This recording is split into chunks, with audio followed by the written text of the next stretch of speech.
Oh, this morning, Hawaiians still recovering, you might say, from yesterday's petrifying alert that came on everybody in Hawaii's phone that said there was an inbound ballistic missile headed their way. Officials did their best to quickly confirm that it was a false alarm, blaming a worker for pushing the wrong button. But it begs the question, in case of a real attack, where would we go and are we prepared? Fox News contributor Lieutenant Colonel Michael Waltz is a retired Green Beret and author of Warrior Diplomat. He joins us now to weigh in. So, welcome. Hey, thanks. So, how could Go ahead. No, I was going to say this is exactly why I keep a go bag, what I call a go bag with water filters and cash and blankets and everything in the back of my car. I mean, you have to have a personal plan. Right. We just had some guests on who were in Hawaii, and they also gathered all those things. But you're saying the way to prepare is to do it now and have that bag ready to go in your car?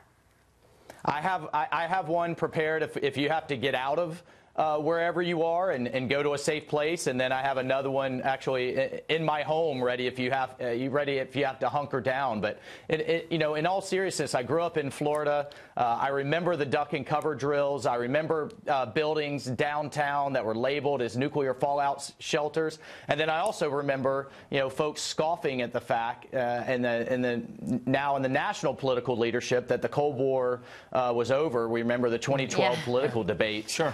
And here we are. So many things come to mind from this, whether it's cyber, whether it's ballistic missile defense, whether it's what are we going to do about these rogue states like Iran and North Korea that President Trump is taking head on to try to deal with these programs before we have this type of horrific event. I mean, Colonel, nothing sharpens the mind like a real threat. And while it was a mistake test, it felt real and people reacted as if it was real. How much does this reinforce that we better do something about North Korea? Lots of talk, lots of headlines, but they still have nukes and the ability to deliver them. Is now the time to press forward, or after the Olympics, time to press forward to either a true diplomatic or military solution to that issue? Oh, that's right. Listen, there's nothing that brings it home like this. This is not just some type of debate. President Trump is not a warmonger. We have to stop this program either by diplomatic means, economic means, and if we have to, God forbid, by military means before it gets off the launch pad. The point I can't emphasize enough is that our ground-based missile defenses, these are the ones that are in California and in Alaska that shoot these things down from space, is only about 50% effective.